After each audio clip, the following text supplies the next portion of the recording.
Nagbabalik tayo ngayong gabi ng ito ng Biyernes ha.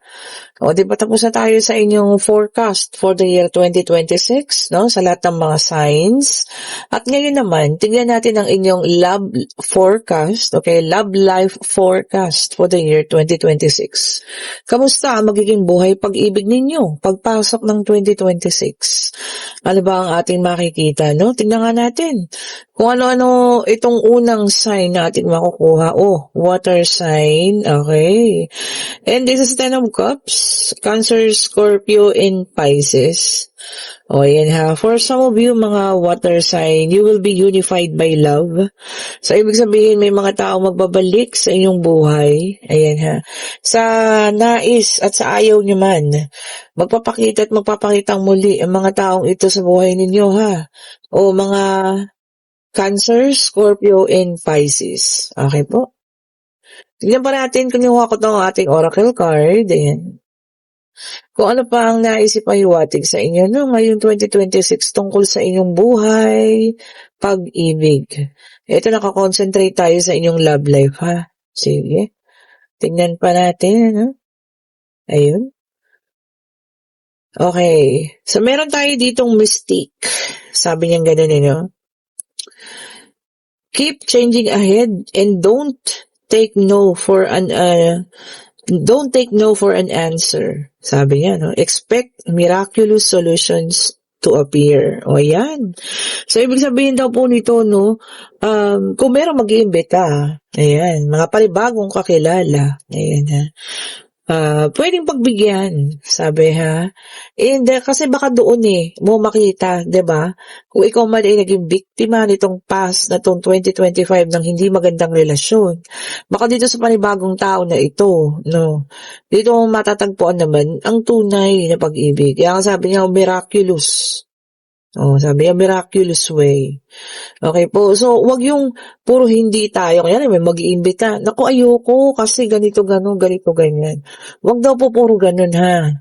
Do not take no, sabi nga. So, yun ang kailangan natin gawin, ha. Maging ano tayo, ang tawag dito? Maging palalabas. Hindi naman yung maging ano ka na, ha. Yung maging mag-entertain. Yan. O, diba? For the year 2026, need nyo mag-entertain, mga water sign, mga panibagong tao sa buhay ninyo. Makakilala, baka yun na, di ba? Ang talagang magmamahal sa inyo ng tuluyan. And then, meron tayo dito si Angel Maya. And anyway, this is, ano pala to ha, mga cards of the, mga angel card. Ano nga pangalan nito? O, tama. Ayun, message from your angels. Ayan ha, tungkol sa inyong love life. Sabi rito, no, schooling, study, and education help your life's purpose and personal growth at this time. The angels will guide you and help you with this process. Ang iba naman sa inyo, dead ba muna sa pag-ibig? O yung mga estudyante natin dyan, ha? Meron daw tayong tutuunan ng pansin tungkol sa inyong pag-aaral. So, deadma muna sa pag-ibig ang iba sa inyo. O baka merong nagbalik sa pag-aaral para mas lalo pang matuto, which is very good po ha. Sabi ko sa inyo, wala sa edad ang pagkatuto. Yun po ay nasa pagdidesisyon, sa dedikasyon mo sa buhay, na talagang gusto po matuto pa O, ayan ha. Yung iba sa inyo, magpapaka-straight muna sa pag-aaral. Which is very good. Diba? And then, meron tayo si Angel Isabella. Sabi niya rito, no, yes, the timing is right for this new adventure. A happy outcome follows your positive expectation. Ngayon. Sabi niya, no, within next year, 2026, is the right timing to have a new love or maaaring pagbabalik, for a second chances. So, ibig sabihin, ang taong 2026 ay maaaring panibagong pag-ibig or maaaring pagbabalik din ng mga taong importante, mahal, minahal, o mamahalin nyo pa rin ulit. Ang bigat nun so 2026 is your year of love, no? Pwede rin namang yung iba sa inyo, yung nagiging talaga, straight, no? Wala talaga munang pag-ibig sa ngayon. So, depende kung ano kayo dyan ha. Kung makaka-resonate kayo para sa inyo, kung hindi naman, dead ma lang po ha. This is for water sign, Cancer, Scorpio, and Pisces. Okay, tingnan pa natin. Tingnan pa natin ang tungkol sa inyong magiging buhay, pag-ibig, mga water sign. O ito. And this is Angel Rochelle. Sabi niya, as you honor and follow the guidance of your heart, prosperity is coming to you now. Wow, ang ganda. O kahit ano naman daw po, basta sinunod mo ang iyong puso, 'di ba? Ang guidance ng iyong puso. Sabi niya rito, yung prosperity paparating din o susunod din sa iyo. So ibig sabihin nun, tama ang iyong ginagawa, tama ang iyong magiging pasya, kung ano man yung magiging kagustuhan mo, no? Or kung ano talaga yung ilalabas ng puso mo at susundin mo.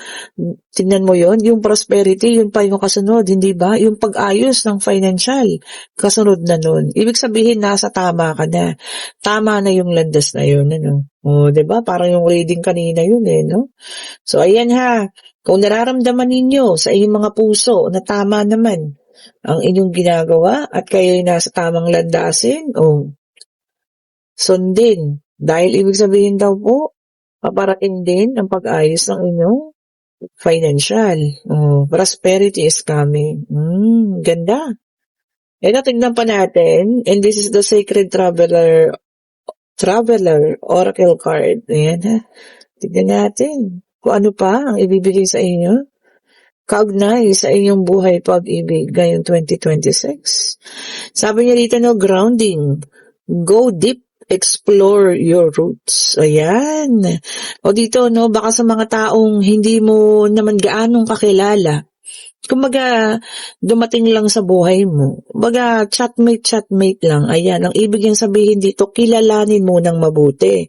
I-explore mo, alamin mo yung buong pagkatao bago mo papasokin sa buhay mo, ha? Yan. Ang ganda. Tignan pa natin. Tignan pa po natin. Ganda ng kulay nito. Ayun. Tignan nyo, ha? And sabi niya rito, get the big picture. Ayan. Sabi niya, view from above. Maaring sa ibang lugar, kasi sa pag-travel, makikilala mo ang person mo, ang bagong person mo, Might be this is a new one kasi pupunta ka ng ibang lugar at doon mo siya makikilala po.